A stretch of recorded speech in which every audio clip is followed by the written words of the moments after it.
from one end of our province to the other. I want to thank all the people and organizations who participated in our pre-budget consultation.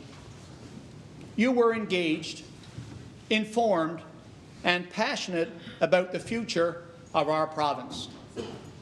In fact, I am proud to say that more people participated in this year's pre-budget consultation than the 3 previous years combined.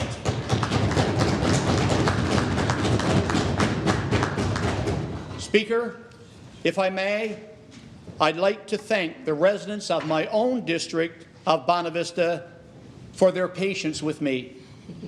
As you might imagine, the Minister of Finance has to spend a lot of time in St. John's in the run-up to the budget, and I have not been back home as often as I would have liked.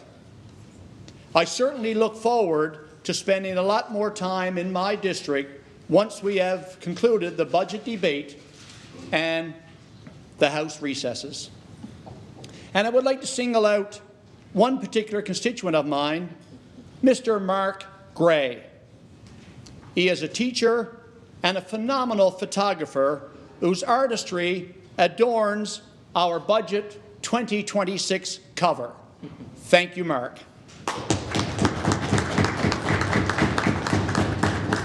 Now, Speaker, at the end of the day, the budget itself is a little more than numbers on a ledger and words on a page.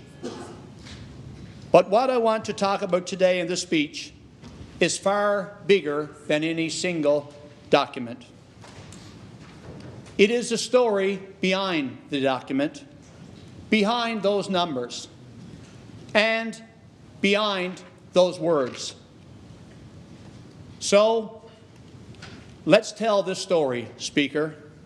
Let's share the story, not just in this chamber, but with people from around the province and with investors from around the world. Our story starts with an understanding that the world we live in is different from the world that we grew up in. That's not just true for somebody your age or mine, Speaker, though we're both as young as we feel. A young Newfoundlander and Labradorian could be thinking, what has happened to their world since they graduated from high school? Just think. Today, Newfoundlanders and Labradorians, like all Canadians, are dealing with an uncertain and dangerous world in the aftermath of Russia's invasion of the Ukraine, the war between Israel and Hamas, and now the situation in Iran. The President of the United States launched a trade war against our country's economy and sovereignty. We've had to grapple with escalating Chinese tariffs. And while it seems borders around the world are getting thicker and walls are being built higher, closer to home, we are buffeted in the aftermath of not only a global pandemic, but also a national interest rate and inflation rate crisis that has left gas, groceries, and housing prices higher. I raise these points not to be alarming. Far from it. Because while the resilience of workers and families everywhere is being tested, right here in Newfoundland and Labrador, we are weathering this test far better than most.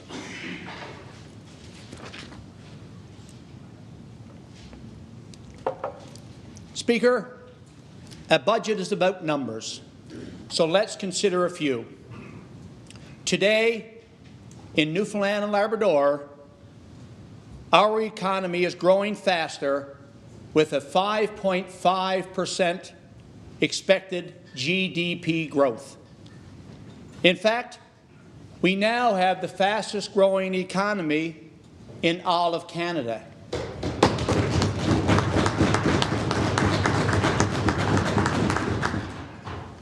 For context, Prince Edward Island is in second place with just 2% projected GDP. Speaker, this year, household income is forecast to grow by 2.6%, and retail sales are forecast to increase by 3.1%. There's more, Speaker. Housing starts are forecast to increase by 3.9%, while our unemployment rate is falling, and oil production is rising. We have plenty of reasons to be confident, Speaker, and with the restart of oil and gas development in our offshore, starting with the Beta Nord, and the prospect of developing our immense hydroelectric and mineral resources, we have an opportunity to take on the challenges of these times head on. Speaker, the challenges we face are real, and the world is an uncertain place. But the people of this province, the workers, the families, the entrepreneurs, they are ready to meet the challenges head on. They are doing their part, and they deserve confidence that their government will do their part as well. And we will.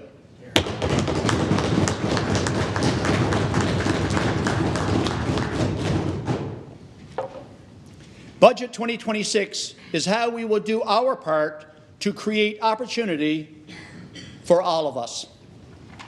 This is our plan to deliver our election commitments, to address the urgent priorities of Newfoundlanders and Labradorians, and lay the foundation for a stronger province for years to come. It is a plan that will do things differently. It is a plan that challenges the old assumptions and unacceptable practices of the previous government, who, time and time again, booked revenue that they did not have, made spending announcements they could not pay for, and made increasing taxes and the cost of living a cornerstone of their government policy. Instead, our plan focuses on the core priorities that Newfoundlanders and Labradorians want us to focus on. It's a plan for lower taxes, a plan for better health care, a plan for safer communities, a plan for all of us.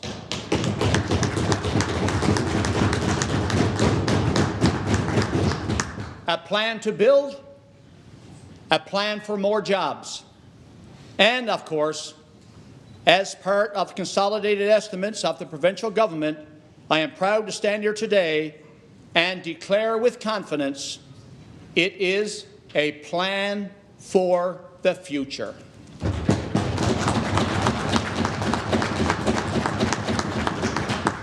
So let's begin. Speaker, we ran on a promise to lower taxes. And today, I am proud to say, promise made, promise kept. Hear, hear.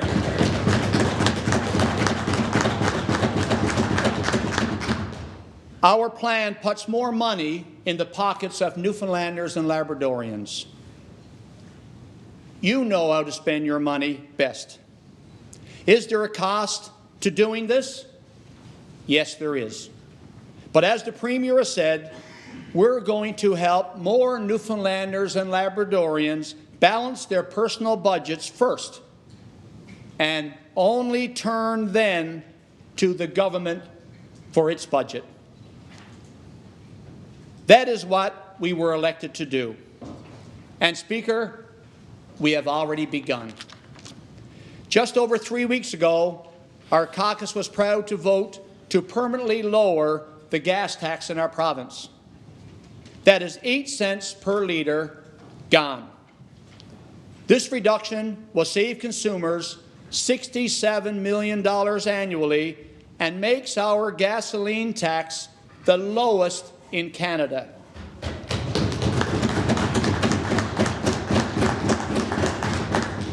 And since that vote, we are pleased to see the federal government step up and cut the federal excise tax on gasoline and diesel.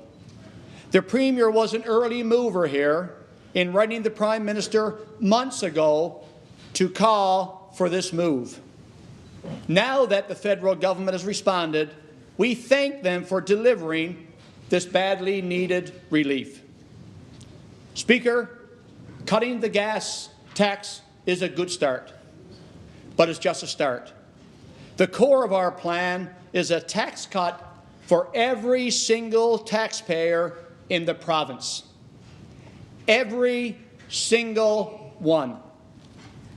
We will increase the basic personal exemption so that no Newfoundlander and Labradorian pays a cent of provincial income tax on their first $15,000 in income.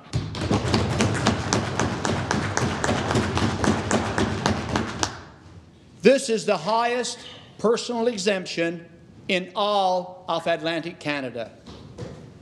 This is a tax cut for all taxpayers. So, Speaker, let me ask this House. Does this mean the iron worker in Labrador City gets a tax cut? Yes. Does this mean that the plant worker in Fogo Island gets a tax cut? Yes. How about the nurse in Corner Brook? Do they get a tax cut? Yes. How about the home care worker in Lewisport? Do they get a tax cut? Yes. Does the teacher in Topsail get a tax cut? Yes. Does the waitress in St. John's get a tax cut? Yes. Does the truck driver in Grand Falls, Windsor get a tax cut? Yes. And does the auto body mechanic in the wonderful town of Georges Brook, Milton, get a tax cut? Yes.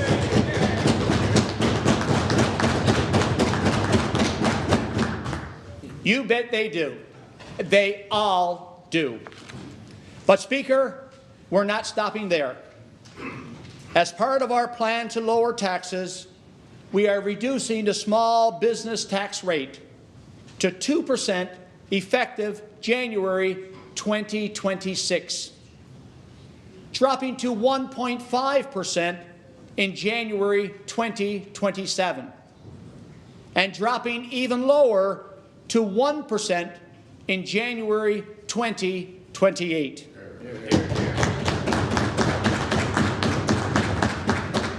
Speaker, you know as well as I do that small businesses are anchors of the local economy and local communities throughout our province, and particularly in rural Newfoundland and Labrador.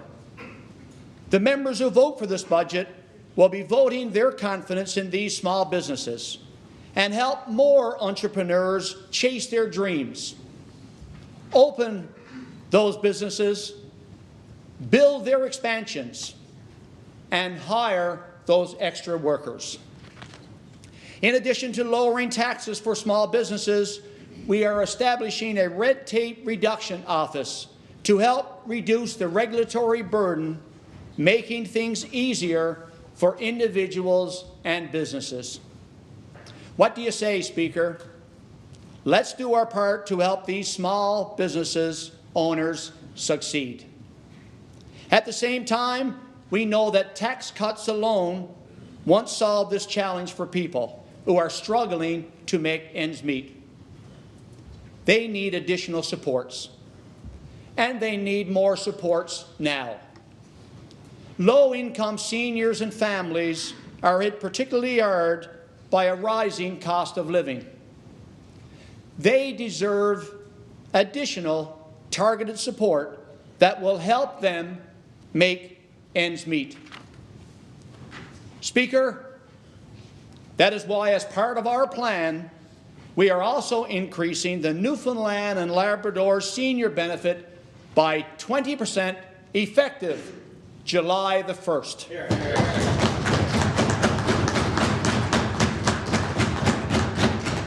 This will put hundreds of dollars more back in the pockets of our low-income seniors. They've earned it, and they deserve it. Helping our seniors should be something that unites us all, Speaker. Wouldn't it be wonderful for all members of the House to vote for a budget that gives seniors the additional support they deserve? And we know that it's not just seniors who need more support.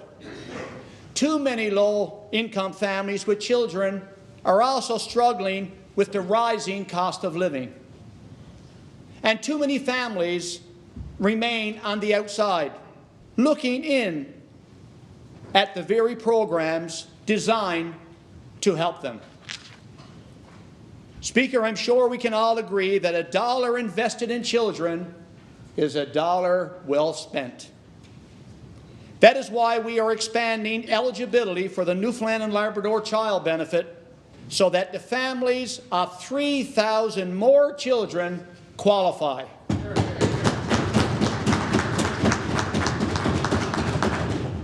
Not only that, for the families up to 3,000 children already receiving the Newfoundland and Labrador Child Benefit, you will see your payments go up. This is money that can be used for bills.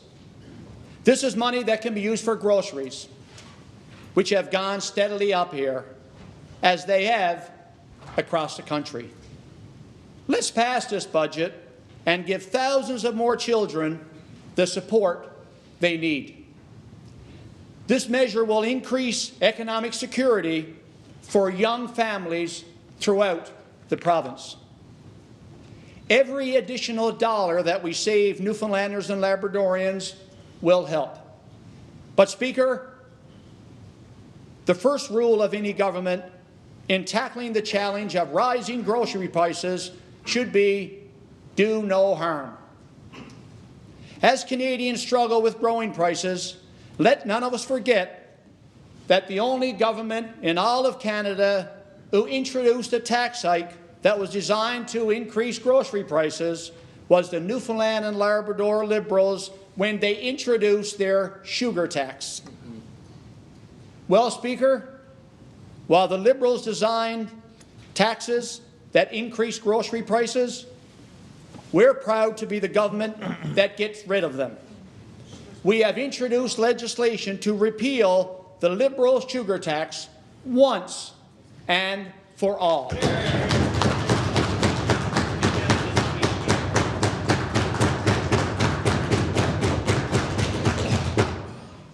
Speaker, let me turn our attention to health care. There is no more sacred trust that any government has other than to ensure every person can access the high-quality health care they deserve when and where they need it. Speaker, health care is so important to all of us. The work to fix it is complicated. Different people need different things. There is no magic bullet. There is no one solution. And while there is no single solution, it doesn't mean that we stop trying to make it better. It means we try harder. We know the work is complicated. It cannot be simplified. But we know this is a job we ran for. It means we ask the folks in all parts of Newfoundland and Labrador what they need, what our seniors need, and what our most vulnerable people need, what we all need. We will listen to our health care providers, the frontline workers, to see how we can improve things, how we can do better. To fix health care, to make it truly better, we don't need one solution. We need more solutions, Speaker. We need solutions for all of us. And that starts with accessing care. Your government ran on a commitment to improve access to health care for everyone by embracing new models of delivering care, including improved access to nurse practitioners. That is why as part of Budget 2026, we are investing over $31 million over the next 5 years to ensure that patients and families throughout Newfoundland and Labrador can always see a nurse practitioner for medically necessary services. No fees, no fine print, just the care you need.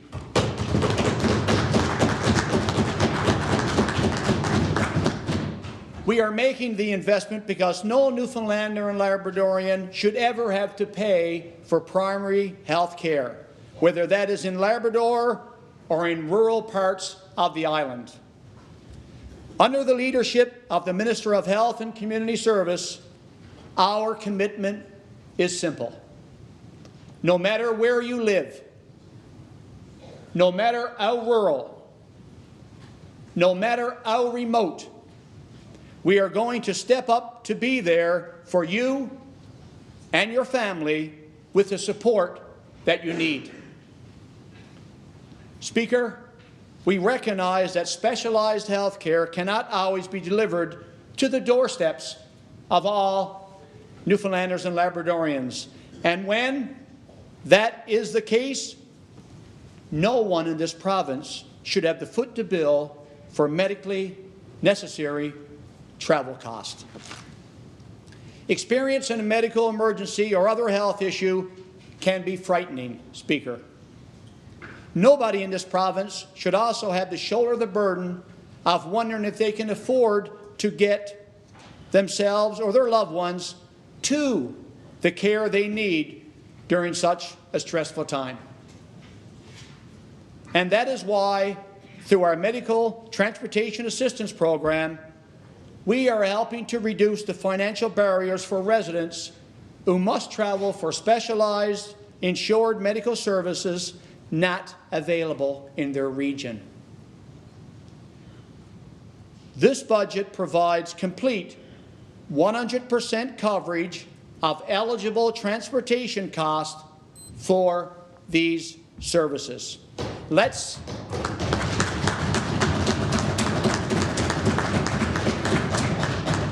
say this again, 100%.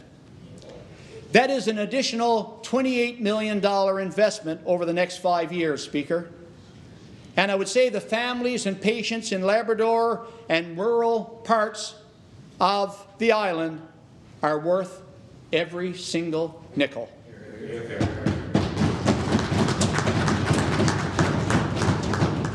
Let's vote for this budget and vote to give rural families the peace of mind that they deserve.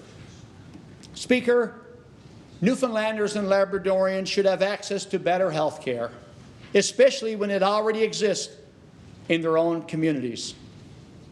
That is why, as part of Budget 2026, we will invest in places like Botwood to increase availability and strengthen the services offered in their community 24 hours a day.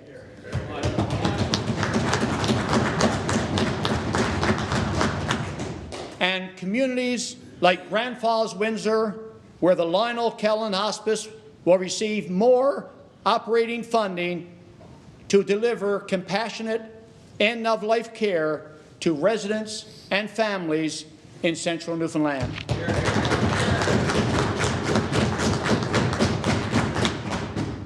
For those who are struggling to start a family, we are investing in making IVF treatments available to more Newfoundlanders and Labradorians.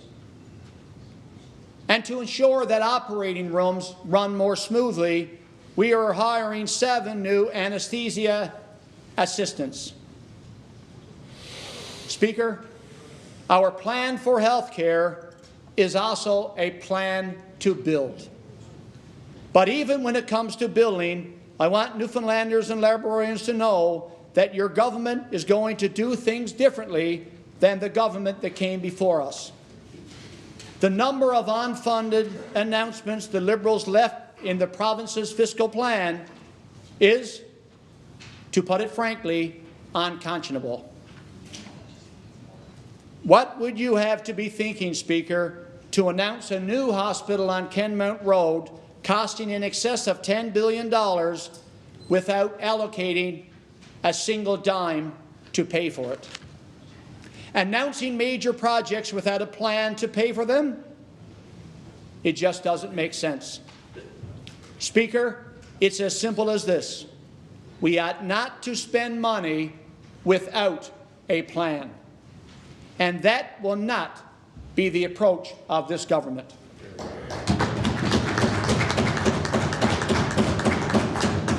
Press releases and photo ops once set a broken leg, deliver a baby, or treat your loved one, Speaker. You need to have a real plan that allocates real dollars to keep your promises, not just for the buildings themselves, but for the healthcare professionals that make the system work and provide the care we all need. Today, one of the biggest drivers of wait times is the lack of available beds in our hospitals. Too many of those beds are occupied by somebody with nowhere else to go. Someone being cared for in one setting when they really need another. Newfoundland and Labradorians deserve the right care. They deserve a plan. The only solution to this backlog is adding capacity. Acute care beds, long-term care beds, alternate level of care beds, and adding capacity we are, Speaker. There is no time to lose. Our province faces a mounting crisis. That is why your government is creating 64 new acute care beds in St. John's. We also need more long-term care beds across the province to alleviate the pressure on our acute care system. That is why your government is investing in long-term care to support those who have helped shape our province. For patients and families in the Stephenville, Bay St. George area, we are investing a new 150-bed long-term care home. In Labrador, we are adding more than 20 long-term care and traditional care beds in Happy Valley, Goose Bay. In Clarnville, we are adding 54 new long-term care beds. And in Corner Brook, we are adding 45 new long-term care beds. We will be doing a needs assessment to determine how many new long-term care beds will be needed at Valley Vista Seniors Home in Springdale and Labrador West. Our commitment to better health care starts with beds, but it does not end there, Speaker. We are just getting started on a new era of affordable investments in improved care. These include improved and redeveloped health infrastructure. It starts with the patients and families in Conception Bay South, where we are investing over $30 million in a new urgent care facility to meet local needs. We are expanding access to addictions treatment in Humberwood Treatment Centre in Corner Brook. We are investing in a new downtown health and wellness centre in St. John's. We will redevelop St. Clair's Hospital. We are expanding the emergency department and coronary care unit at the Health Science Complex. And we are undertaking a redevelopment of the Janeway Children's Health and Rehabilitation Centre.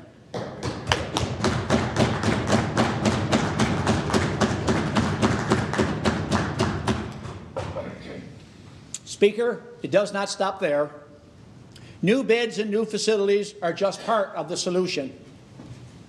your government will invest in the tools to help the providers in those buildings care for Newfoundlanders and Labradorians. We will be placing a new MRI in Grand Falls, Windsor, and Happy Valley, Goose Bay.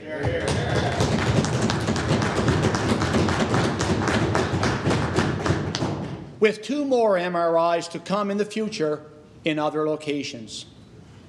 We are providing the operating funding for the new CT scanner at the Ambulatory Health Hub in St. John's. We are investing in hyperbaric oxygen therapy equipment at the Health Science Complex. And we are investing in 6 new HECO machines to reduce the current backlog. Speaker, we all want access to a better health care system, so let's get moving. I am proud of all these announcements, but we know full well that the most important part of the health care system is not the buildings, but the people who work in them. We need more doctors. We need more nurses and more nurse practitioners. We need pharmacists, paramedics, lab techs, personal care assistants. We need people across every healthcare profession. People who want to come here to work and stay. Which is why our plan for better healthcare is really a plan for people. Now, Speaker, our plan is one approach for delivering care to rural Newfoundland Labrador. There are, of course, other models for doing this, such as the previous government's use of agency nurses. Speaker, the extensive use of agency nurses was not a responsible use of government funds. We didn't agree with it, and, as it turns out, neither did the Auditor General, who laid out a staggering lack of control over this program. But still, we understand the challenges that led to the decision to rely on these travel nurses. Healthcare demands go in peaks and valleys. A lack of healthcare workers in high-demand areas during high-demand times is not an issue to be managed, but it is a problem to be solved. That is why, as part of Budget 2026, we are allocating resources to establish an appropriately compensated provincial nurse travel team program with our public health care system, and we look forward to working with the Registered Nurse Union of Newfoundland Labrador and other stakeholders to get this program off the ground as soon as possible.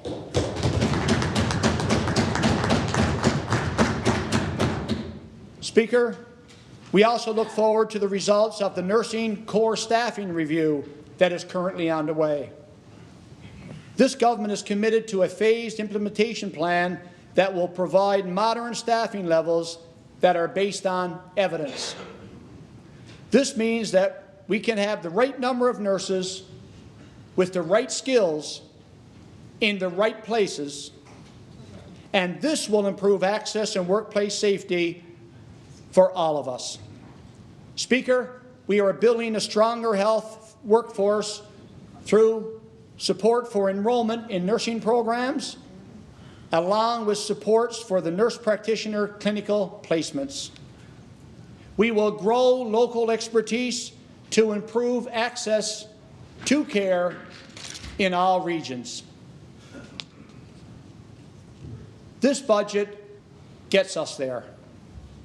That is why, working with the MUN Faculty of Nursing, we are going to invest almost $8 million to fill every unfilled nursing seat across the province and grow the total number of nurses we graduate. We will fill the seats in the satellite nursing programs from the current 48 graduates to a total of 72 annually.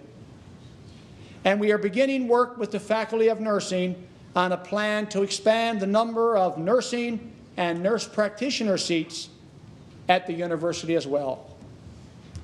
We will also invest $5 million to provide paid work terms for students pursuing healthcare careers in hard-to-fill areas.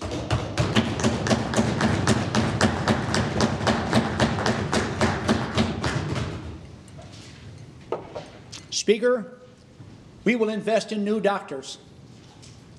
We are investing $3.5 million to help recruit more doctors. This includes more ER doctors for our small communities. We will invest not only to recruit, but to retain, with bolstered recruitment incentives that have retention built in. Additionally, we will accelerate the accreditation of internationally trained doctors in the province, an approach we see working in other provinces. In short, we're going to have more healthcare professionals in more places providing more services as part of an affordable plan. Speaker, we know that better health may require new medications and state-of-the-art treatments. To treat Newfoundlanders and Labradorians better, we will invest an additional $22 million to expand the Newfoundland and Labrador prescription drug plan to cover more medications. We are investing $3.9 million in new funding to expand eligibility for the publicly funded RSV vaccine. This will be offered to all infants under 6 months and all adults 75 years of age and older to enhance protection from severe health complications resulting from the RSV virus. Finally, Speaker, we know that we can't do all this alone. Budget 2026 will include increased funding for groups like the Autism Society of Newfoundland and Labrador, the Newfoundland and Labrador Association for the Deaf, and the Eating Disorder Foundation of Newfoundland and Labrador. Yes, there is a lot of work to do, Speaker. Yes, there is a lot of need out there, but we are running towards a challenge.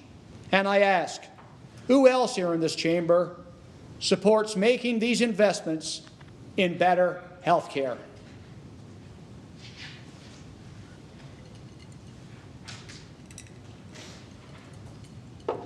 Speaker, let me next talk about the third pillar in our plan for all of us, the safety of our communities. Now, Speaker, I'm sure many of us in this Honourable House have heard from our constituents the sad truth that Newfoundland and Labrador does not feel as safe as it once was. Speaker, this cannot be allowed to stand. So, how are we going to face this challenge? It starts with more police in our communities.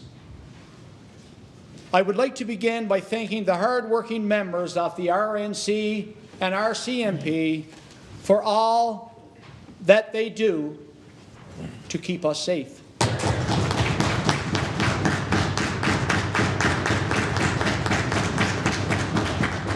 I would like to thank, as well, all other first responders.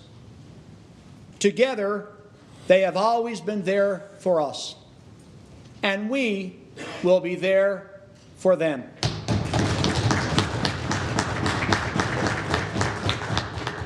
That is why in Budget 2026, we are stepping up and hiring 21 new RNC officers and 25 new RCMP officers to serve and protect our communities.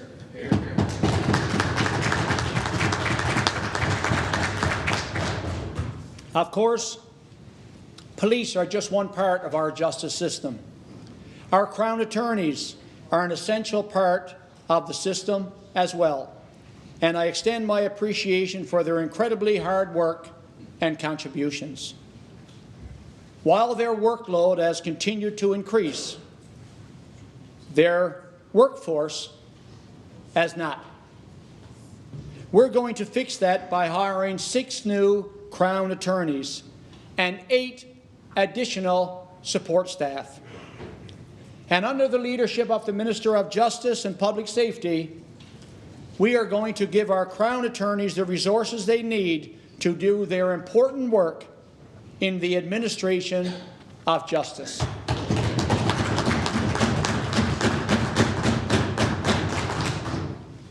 And while our Crown attorneys do their work, we are also going to expand the number of provincial court judges in our province by 7, while also providing investments to support a unified bail court. Let's make these investments to keep our communities safe.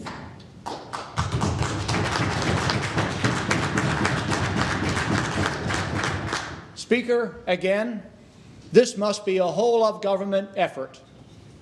Part of this effort is recognizing that the risk of violence does not impact us all equally. Far too many people, predominantly women, live in fear of gender-based violence.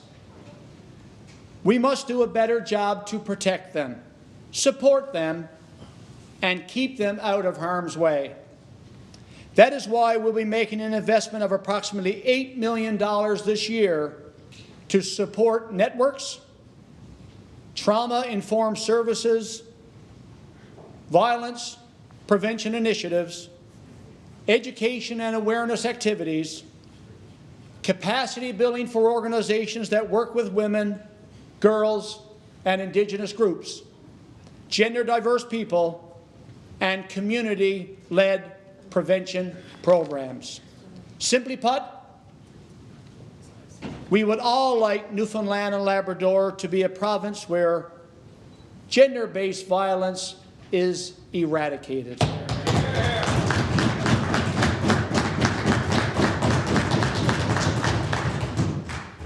Now, Speaker, we also understand that the best way to reduce crime is to prevent people from falling into a life of crime. And we know that too many vulnerable people in our province have and continue to fall through the cracks. They deserve better. Their families deserve better. Their communities deserve better. And we are stepping up for them. We will invest more than $8 million over the next 5 years to expand mobile mental health crisis teams to provide timely intervention and reduce strain on emergency services. Speaker, combating crime in our communities also means enhancing education and awareness programs for our province's youth to lead healthier and safer lives. A safer community is a community where fewer crimes are being committed rather than more people in prison. And of course, Speaker, community safety goes beyond protecting families from crime. Our province still bears the scars of last summer's wildfires. We owe a debt of gratitude to the communities who came together to support each other in a time of need. And we owe a particular debt of gratitude to the brave first responders who rose to the occasion to keep us safe. Here.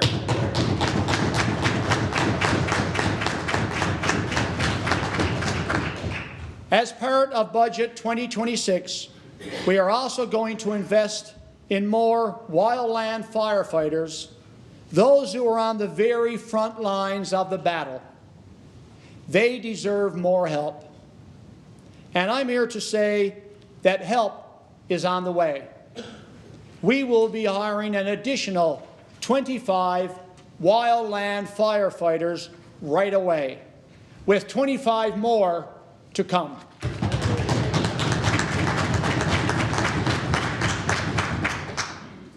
But we also know that in many parts of our province, the first response comes from the volunteer firefighters who are prepared to put their own safety in jeopardy to keep their neighbours and communities safe.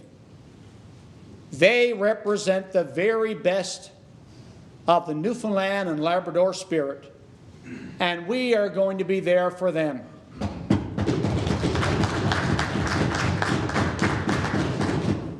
That is why we are also stepping up to invest more than $7 million this year in additional equipment, supplies, staffing, volunteer firefighter training, and emergency preparedness, including an investment in 4 new firefighter trailers and 3,400 sets of wildland coveralls to volunteer fire departments.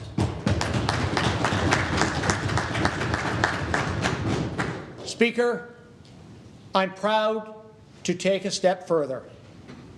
I am proud to stand in this House and announce that we are doubling the volunteer firefighter and search and rescue tax credit to $6,000. This is the highest tax credit of its kind in the entire country. Hear, hear.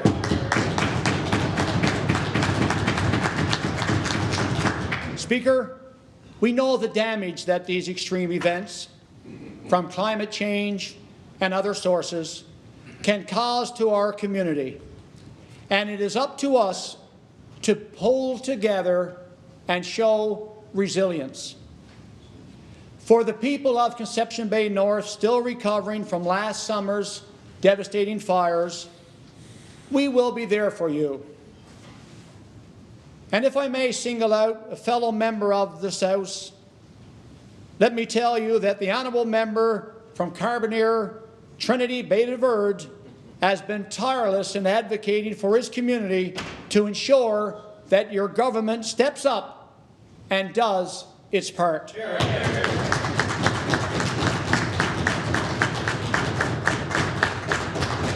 Well, I'm certainly proud, and we should all be proud, to say that Budget 2026 includes more than $25 million to rebuild CBN.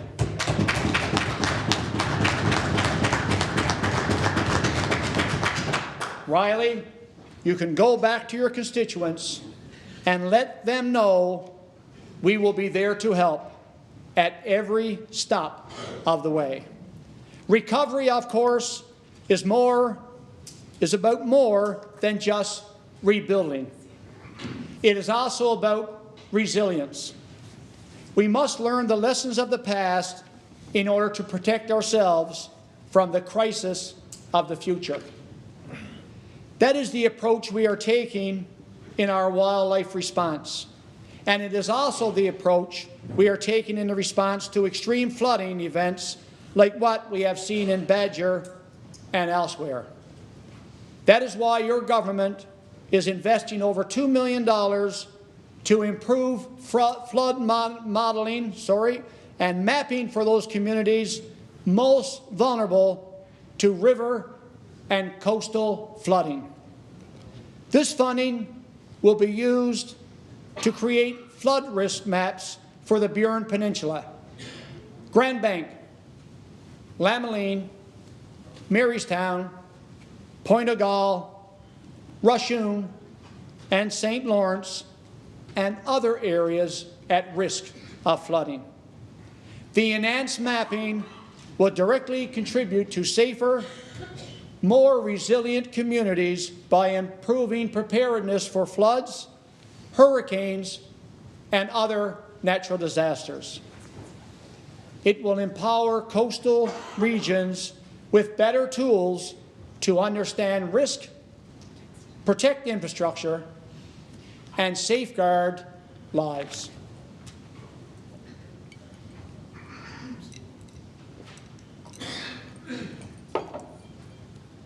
Speaker, our plan for safer communities is also a plan for safer roads. Our roads are the lifelines of our province, and nobody should feel unsafe when traveling to and from work or to see their family.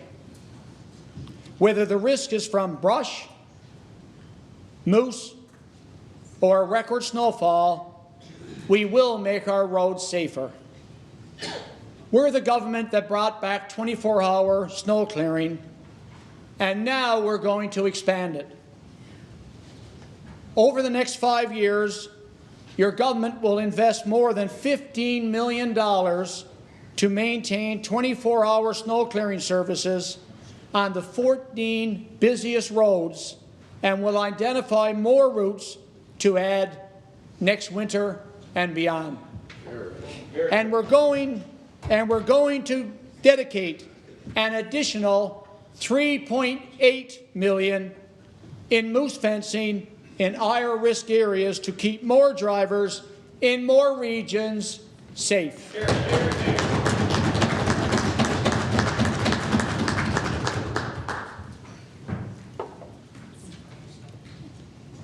Speaker, as I've already detailed, our plan begins with lower taxes, better health care, and safer communities. But it does not end there. Your government ran on a commitment to be a government for all of us, and that remains true in this budget. From the moment a child enters child care to the day they graduate from a post-secondary program, we owe them the best possible education.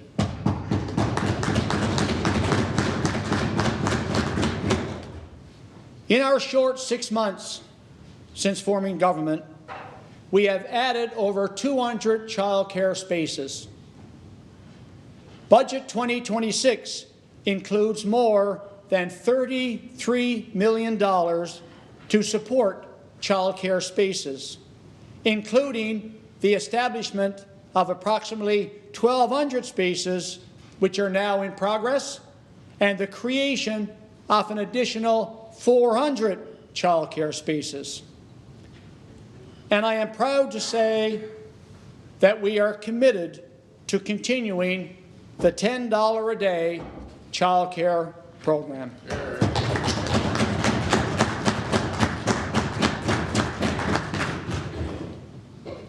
All children deserve the support they need to thrive right from the start.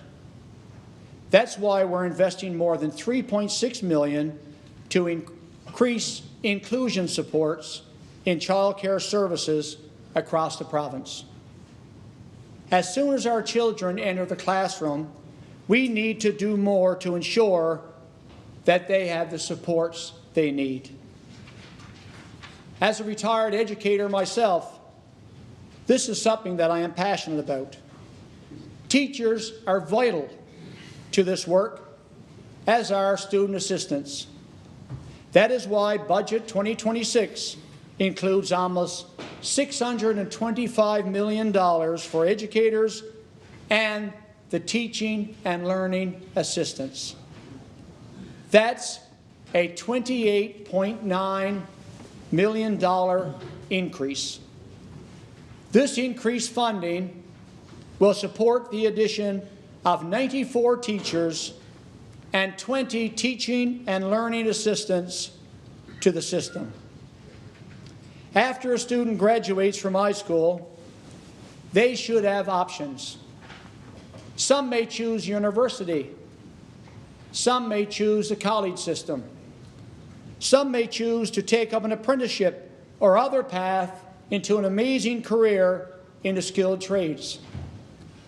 That is why your government will be partnering with employers and skilled trades associations to expand programming in high schools to enhance skilled trade opportunities for students.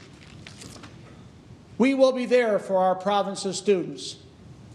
That is why we are hiring more mental health professionals to work in schools through the Doorway programs to help students who are struggling to get the support they need. But no matter what path they take, one thing that all children have in common is that they should not have to bear the brunt of the cost for the previous mismanagement of the system. That is why we are investing almost $500 million in post-secondary education, which includes a tuition freeze at both MUN and CNA.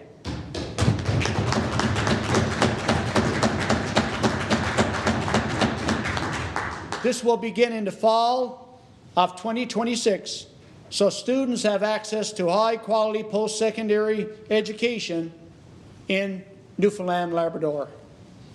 This freeze will only be lifted when we have confidence from all leaders across the sector that the system is back on track.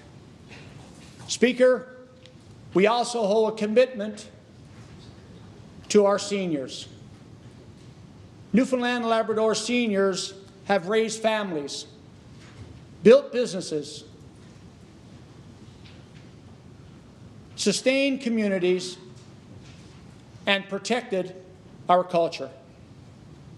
We are making it our unwavering priority to ensure they grow older with the supports that allow them to stay connected, independent, and engaged within their communities.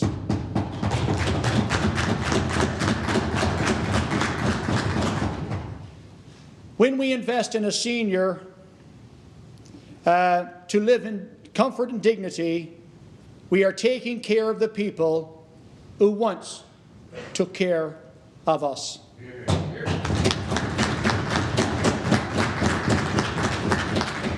This motive is at the core of our commitment to increase the Newfoundland and Labrador Seniors Benefit, which I detailed earlier. But our commitment to seniors does not stop there. Our budget includes a firm commitment to help more people work as self-managed home support workers. These support workers are heroes, Speaker. They are tireless and compassionate, and frankly, they have not been paid enough. Well, we can help with the final part, and through an investment of $12.7 million, the self-managed care home support worker wage rate will increase by $2 per hour.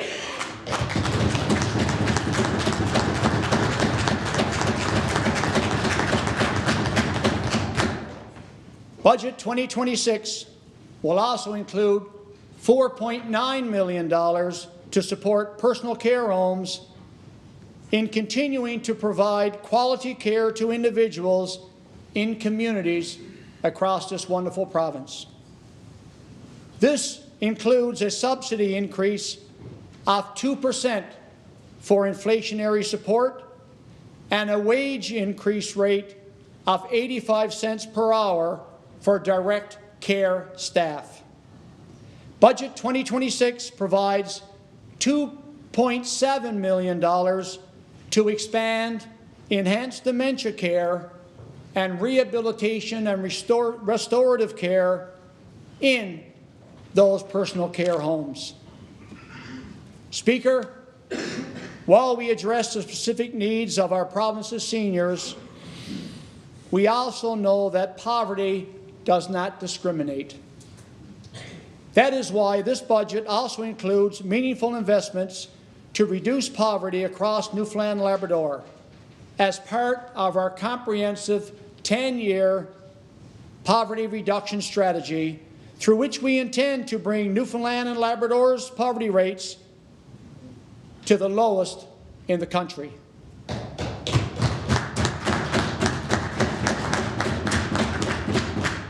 Our poverty reduction strategy is just one area where we are making progress. Speaker, We are also advancing our legislative agenda, and we're so proud to introduce government's very first piece of legislation, the Disability Advocate Act.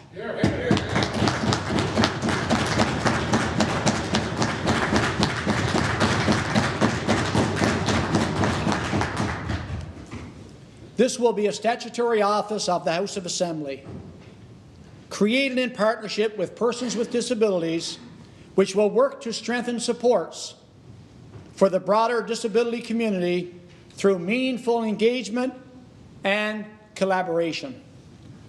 Your government is also stepping up to protect our most vulnerable children. As I previously mentioned, the families of 6,000 children in this province will benefit from the new and expanded access to the Newfoundland and Labrador child benefit. But even after that investment, there are still children who desperately need our support.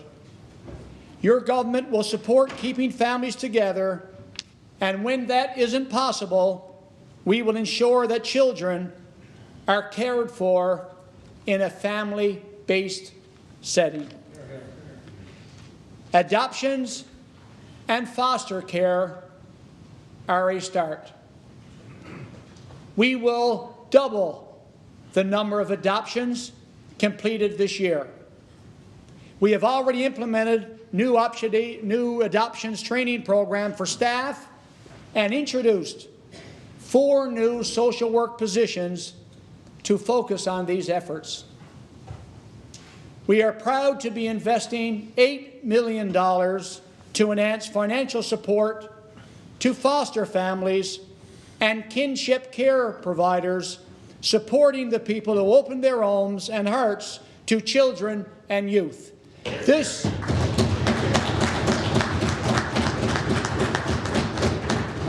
worthy to note, Speaker, this is the first increase in these rates since 2012.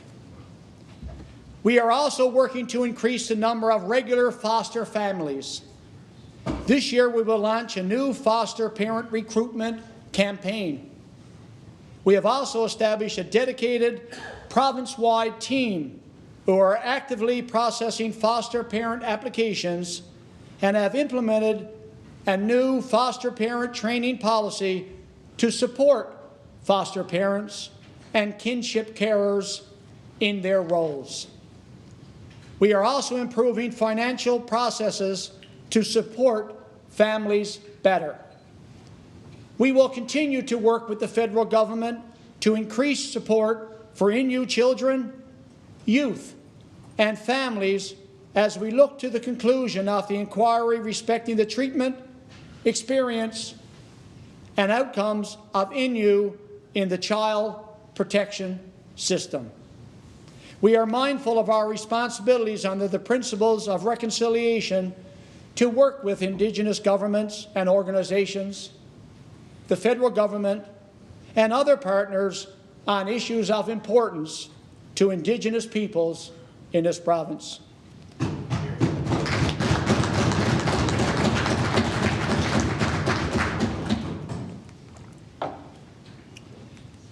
We believe that through an open and respectful dialogue, we can find opportunities, see our way through challenges, and develop solutions together.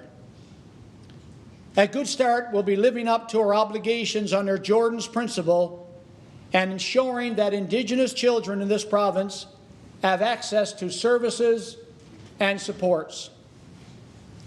Your government will help fill the gaps created by the federal government cuts to Jordan's Principle funding by allocating close to $20 million this year. Everybody living in Labrador deserves a better and more reliable transportation within Labrador and across the province. Our budget invests over $2.7 million this year for an air access pilot program designed to improve transportation to and from Labrador.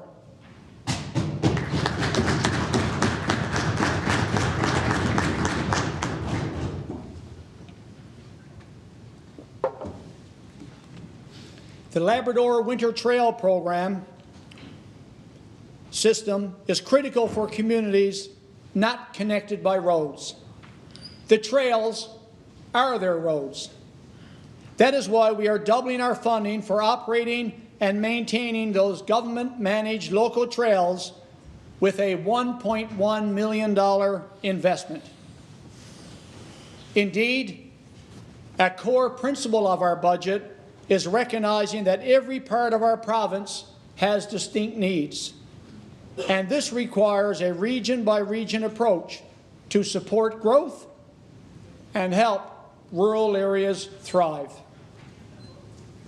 We recognize the unique contributions communities and regions bring to this province, and this government is focused on restoring local-led economic development.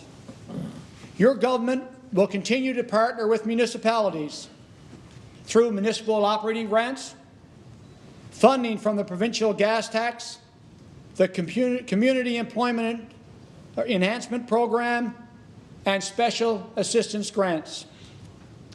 We are also going to take a new regional approach to working with municipalities when it comes to unlocking over $140 million in federal gas tax funding to build new municipal infrastructure, and in particular, infrastructure to facilitate more housing.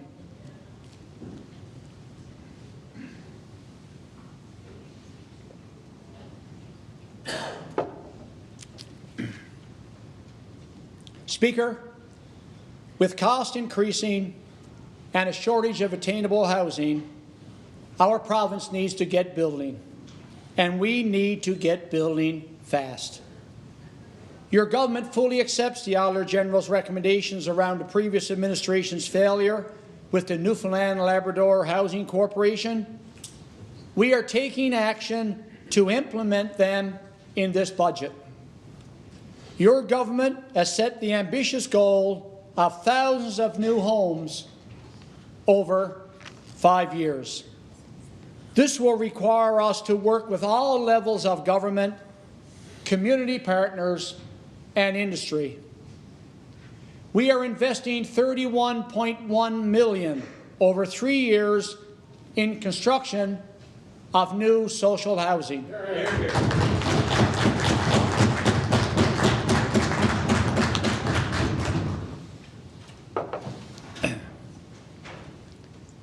This housing will be built in the areas of demonstrated current and forecasted demand, with various formats including micro homes and 1- and 2-bedroom apartments. Through an investment of $12.7 million over 2 years, the Newfoundland and Labrador Housing Corporation will hire more than 20 new maintenance and repair staff who will aggressively undertake repairs to vacant and uninhabitable homes to get them back to families who need them. Here, here, here.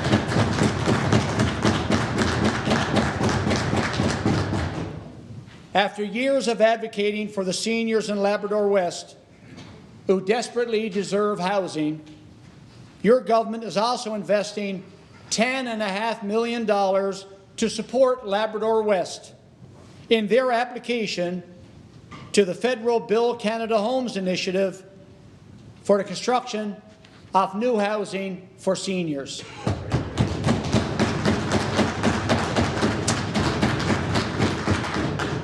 While the Housing Corporation's wait list has grown significantly in recent years, many families on the list have roofs over their heads that they are struggling to afford.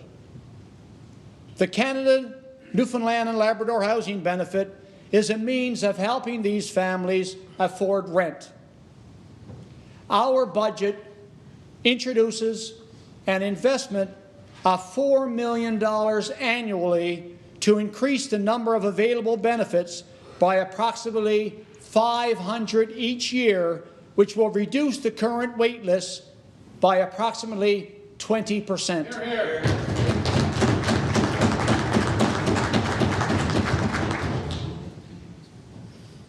your government has been left with an emergency shelter system that is bursting at the seams, with an approximately 500% increase in shelter use since 2018.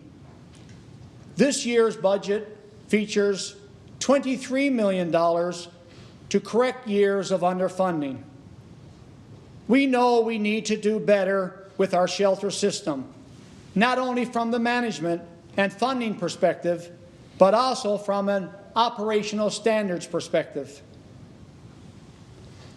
Beyond housing, your government is embarking on a capital plan that is designed to maximize the benefits for Newfoundlanders and Labradorians of every dollar we spend. I have already discussed our major healthcare capital investment, Speaker, but there is so much more that we want to build. It starts with Cabinet Academy in Western Bay.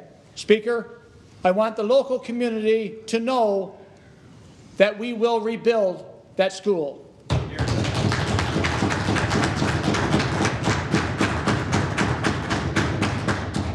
We are investing $60 million for a new high school in Paradise.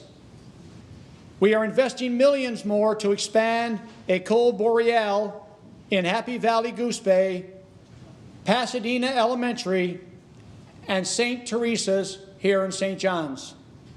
We're making smaller scale infrastructure investments that will add nearly 400 new early childhood learning spaces throughout the province. We're pushing forward with a comprehensive need assessment for other schools, including Frank Roberts Junior High in Conception Bay South. And planning work has begun in advance of building 3 new ferries.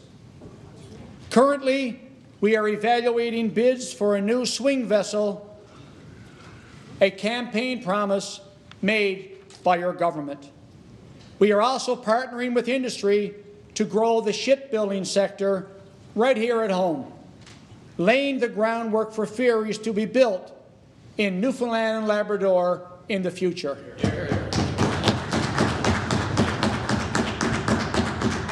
On roads, late last year, your government announced we were moving away from P3s and instead adopting a traditional procurement approach for twinning 2 sections of the Trans-Canada Highway. While individual projects will be assessed on their own merits, we believe this approach, similar to other projects under the annual Provincial Roads Plan, will create more opportunities for local contractors to compete for this significant road work. And when it comes to the roads plan, we are investing $250 million so that travel is safer, our economy moves smoothly, and communities stay strong, with some work already beginning. And in most of our rural communities, your government will spend an additional $5.5 million over the next 5 years to maintain our rural resource and agricultural roads. These investments are in addition to the investments in snow clearing, brush cutting, and moose fencing that I mentioned earlier. I say to the members of this House, let's get moving and let's get building.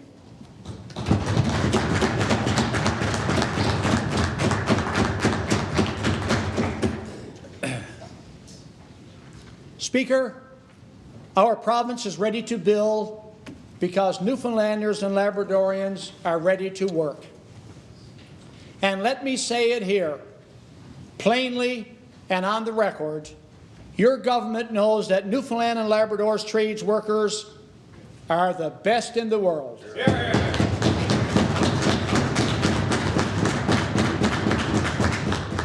And I want to stand here today and congratulate the leadership of Trades NL for working to create more well-paying, unionized jobs right here in Newfoundland and Labrador.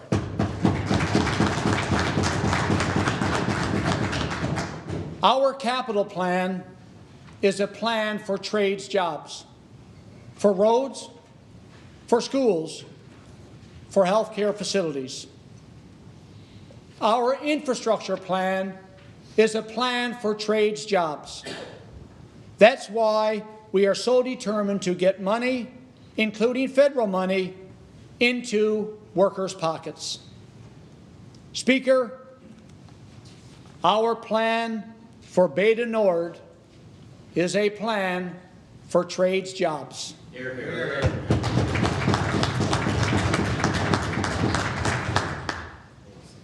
Beta Nord will be transformative, not just for the revenues and jobs that it will create on its own, but for the opportunities it will open up for other projects in the Flemish Pass. Your government is investing $90 million to support offshore exploration, and we are already receiving serious expressions of interest.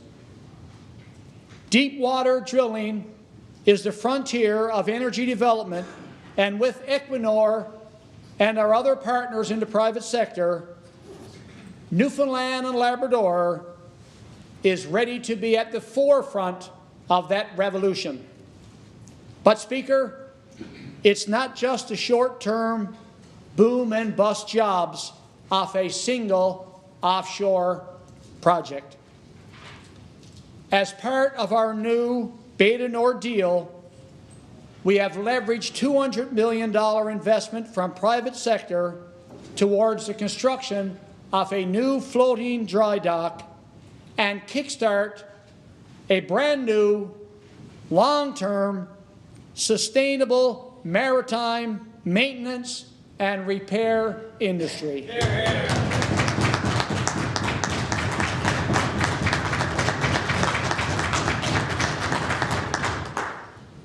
Speaker, this means long-term jobs for trades workers today, tomorrow, and decades to come. As part of this budget, we are proud to make our own investment in this project in order to get this floating dry dock built as soon as possible. Newfoundland and Labrador is back in the oil and gas business, and when it comes to starting a brand new maritime maintenance and repair industry in Newfoundland and Labrador, we're just getting started.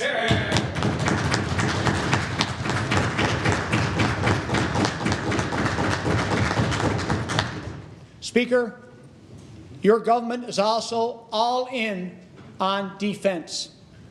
In fact, as you know, and as we all know, Newfoundland and Labrador is built for defense. Hear, hear, hear. We have it all. A strategic location with access to the Arctic, Atlantic, and Eastern seaboard. World-class marine expertise with a cutting-edge research ecosystem and experience in cold water operations. We have essential resources, including critical minerals and clean energy. We have stakeholder engagement with a population that is prepared to work together, including many Indigenous communities, to seize this opportunity. We have a vibrant innovation and tech sector with leading experience in dual-use technologies. We have best-in-class education and training, including research and development and skills training not available anywhere else. We also have the critical infrastructure needed to build, including deep-water ice-free ports, shipyards, and facilities like Bull Arm and Cowhead. And we have the workers, the unionized skilled workers who are in short supply in other sectors and jurisdictions, and includes workers with transferable major project skills from our offshore oil, mining, and power generation sectors. This is a moment when federal defence priorities are aligning with Newfoundland and Labrador's strategic strengths. We applaud the federal government for its announcement of an $8 billion investment in Five-Winged Goose Bay in Labrador.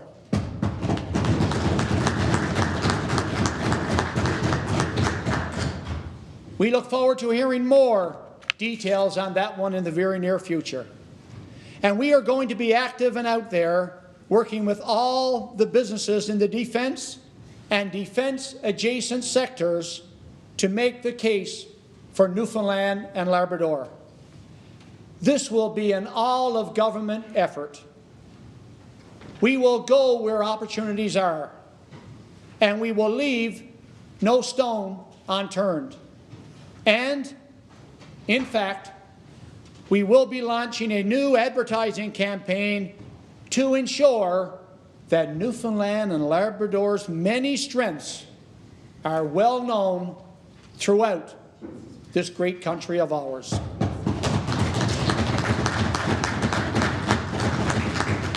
Speaker, as we build these new industries, we are also proud to support the traditional industries that are the lifeblood of so many of our communities, including our fisheries.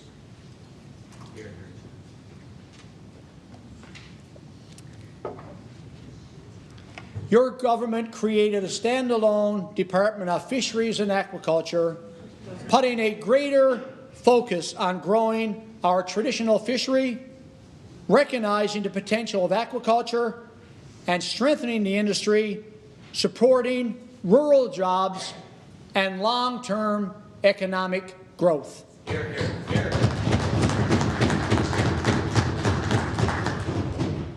This newly established department has increased engagement with federal counterparts on the development and management of our historic cod fishery.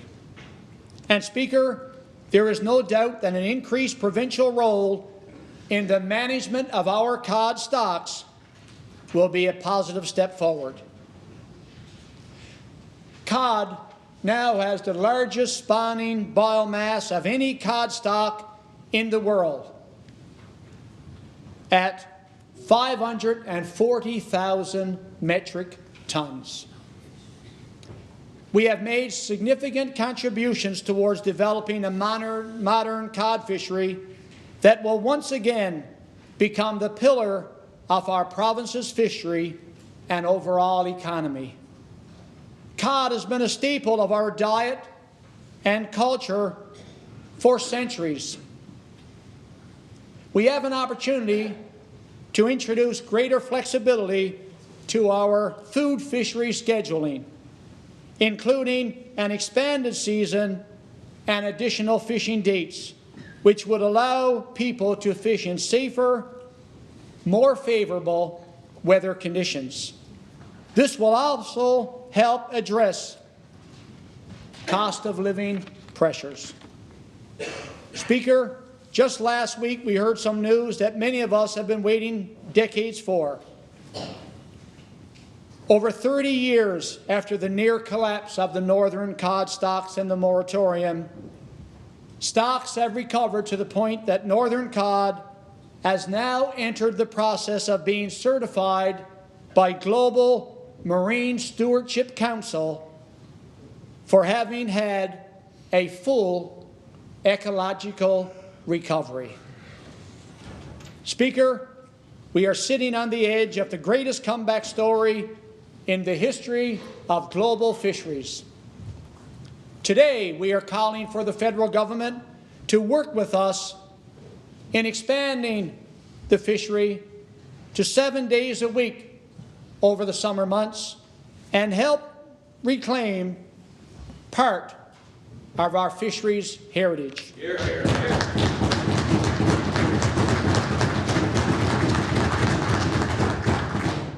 And that is not the only reason for optimism. Today, we have many reasons for optimism.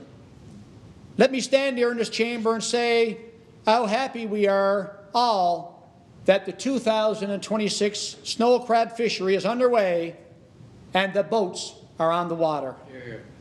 No matter what the species, no matter what the season, your government is going to be there, which is why Budget 2026 includes over $2.3 million in continued investment for seafood marketing supports. We want to open new markets and reduce our dependencies on places like the US and China. The provincial government continues to work with the Canadian Centre for Fisheries Intervention, which has a strong track record of collaborating with industry and our educational institutions in Newfoundland and Labrador to identify challenges and deliver solutions that increase value in our seafood sector. Speaker, we are also confident in the future of Newfoundland and Labrador's agricultural sector. The Department of Forestry, Agriculture and Lands touches people's lives in real ways.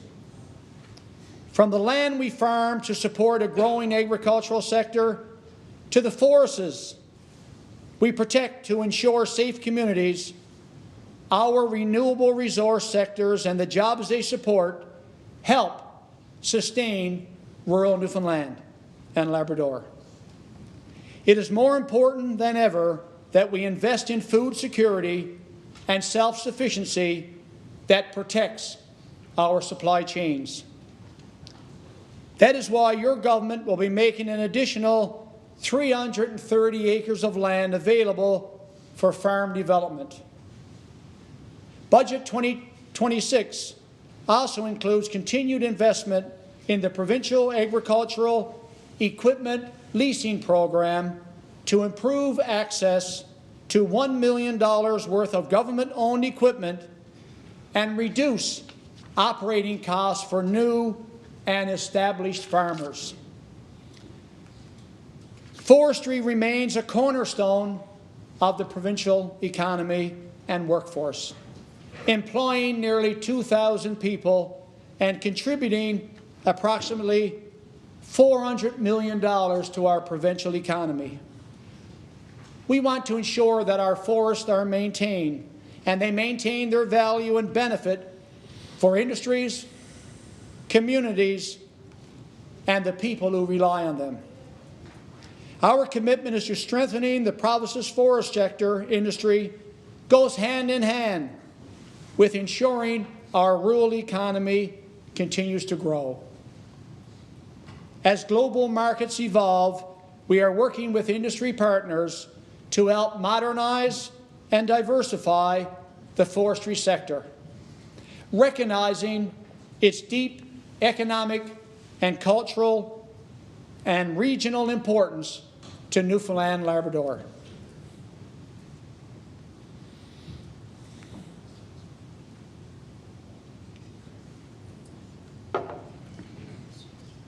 We will work with the town of Lewisport to explore the economic potential of the former marine dock in their community. This government will soon be calling a tender for a multi-million-dollar wharf expansion at Man-o'-War Cove on Fogo Island to accommodate larger ferries. But, Speaker, Budget 2026 will go one step further and includes funding to develop an approach to revitalize rural Newfoundland and Labrador for all of us.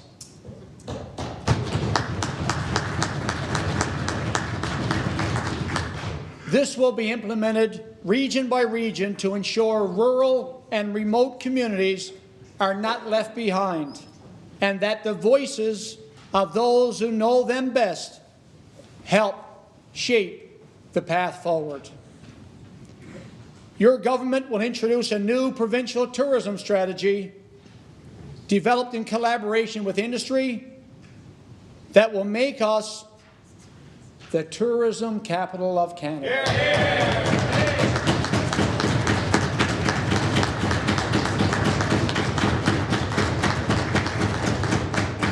Newfoundland and Labrador's tourism industry is one of our most valuable assets, generating $1.4 billion in direct spending annually, with 66% being spent in our rural communities.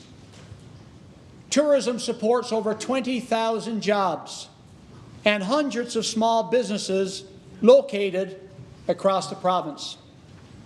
Arts, culture, heritage, and recreation are integral parts of the tourism experience and play a critical role in driving visitation and sustaining jobs.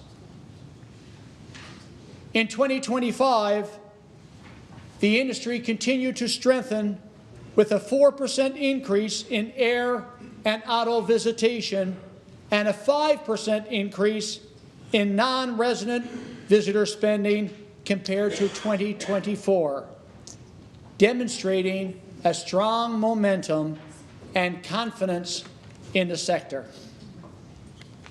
And building on Marble Mountain's successful season, your government will also take steps to optimize Marble Mountain while ensuring it continues to provide a unique experience for residents, visitors, and the regional tourism economy. Speaker, our plan for jobs is also a plan for keeping more Newfoundlanders and Labradorians in the province. As we promised in the election, we believe that a tuition rebate is a big part of that solution. That is why Budget 2026 provides the early investment to design a new graduate tuition rebate program. Graduates who stay, work, and live in Newfoundland and Labrador will receive their tuition back. Full stop.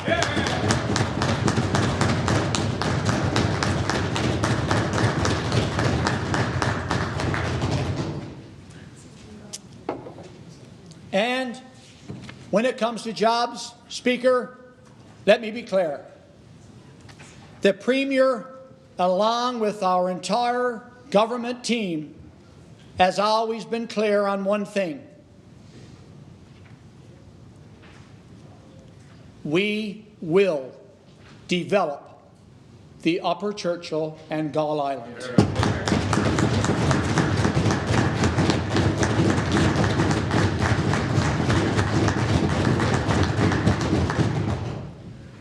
This is a project that should create thousands of Newfoundlander and Labradorian jobs.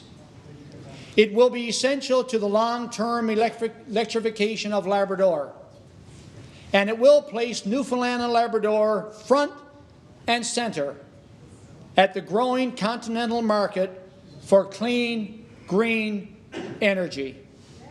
That is why we have turned the most important questions about this MOU over to an independent review committee, which is required to provide its final report tomorrow.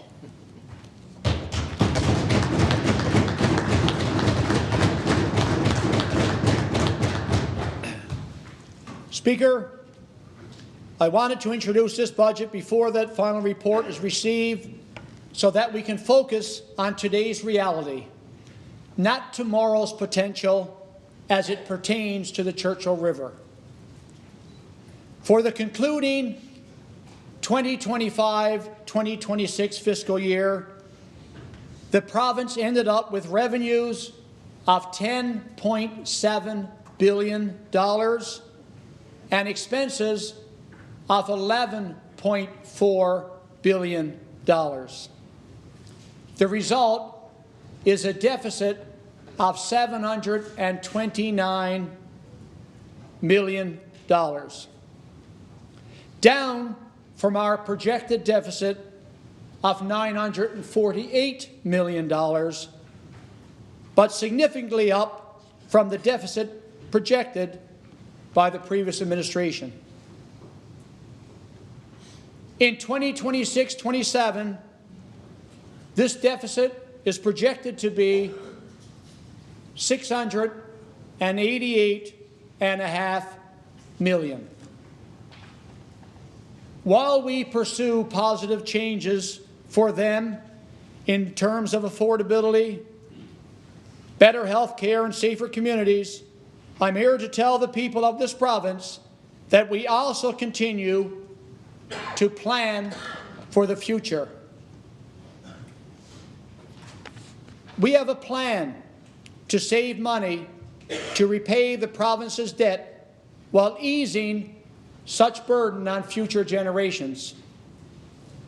The strategic enhancement of the province's sinking funds will ensure that there is a plan to have sufficient money put aside years earlier before any new debt actually comes due.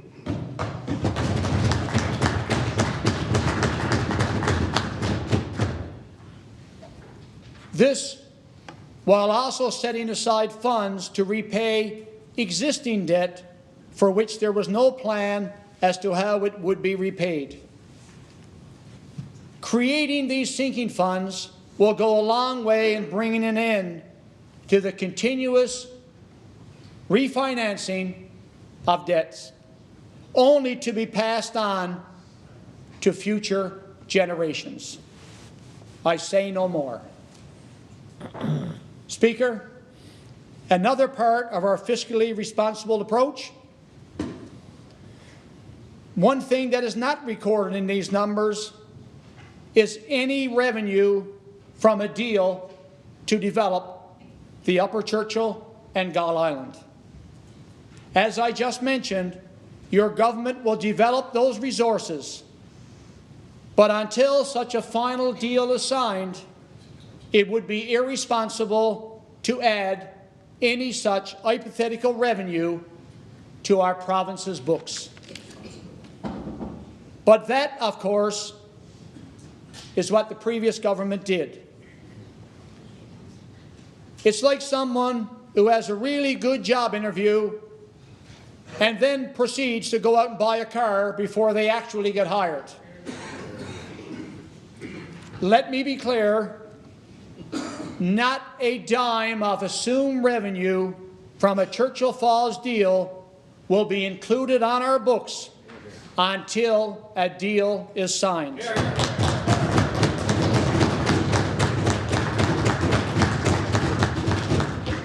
This is the more responsible and honest approach, and it comes at a cost.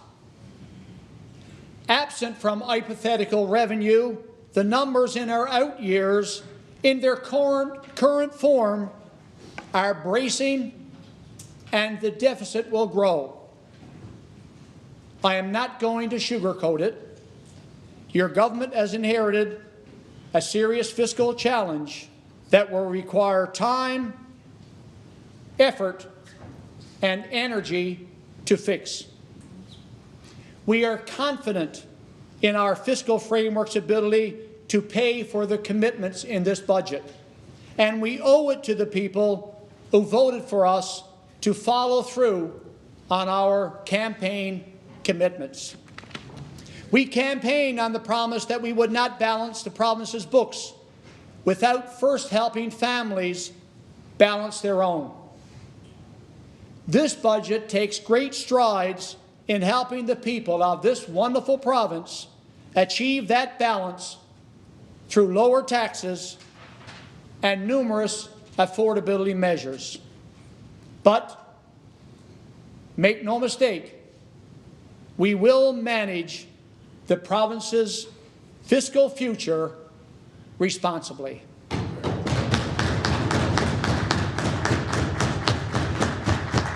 Speaker, the job is not done. This is just the beginning, the first of our government's blueprint to begin shaping the future of our province. We cannot and will not settle until we have overcome these fiscal challenges, for the future of all Newfoundlanders and Labradorians depend on it.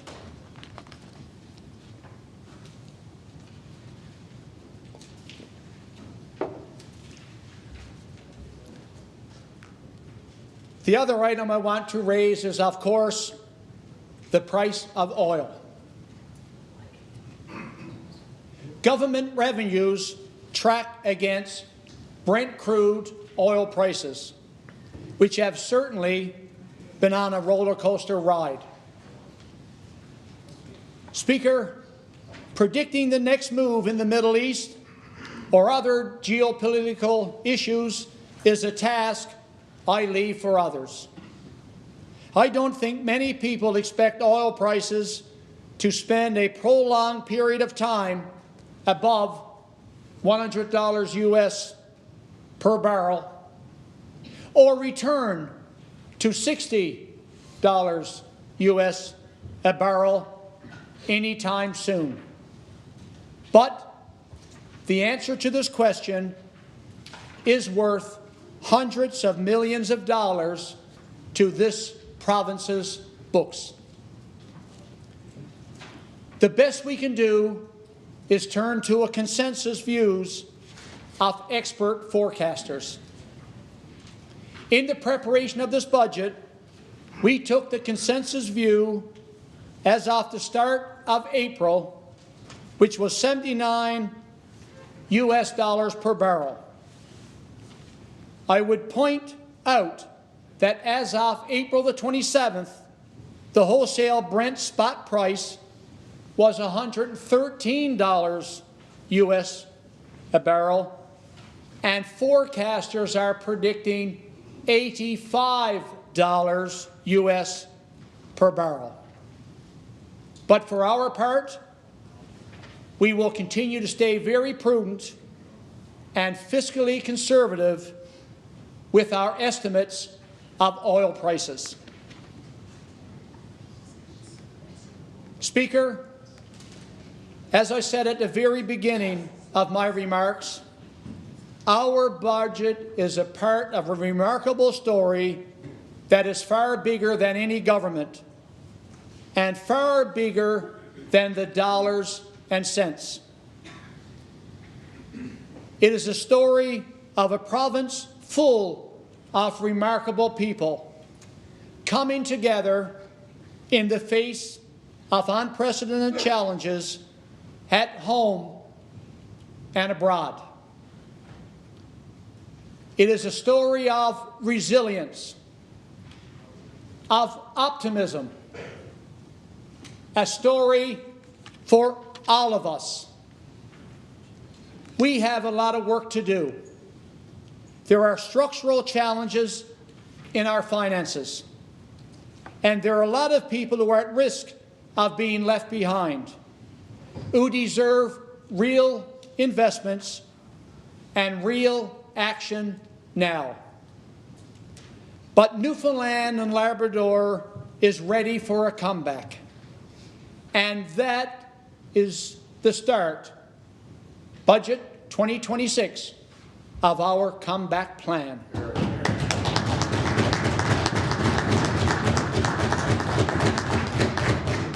Addressing both challenges at the same time is not easy. But as your government takes on these challenges, we do so with the confidence that whether the wind is in our face or at our backs, Newfoundlanders and Labradorians will always find the way home. The final chapter of our story is not yet written. Under the leadership of Premier Wakeham, we look forward to writing the next chapter, a chapter full of opportunity and optimism for all of us. Thank you, Speaker.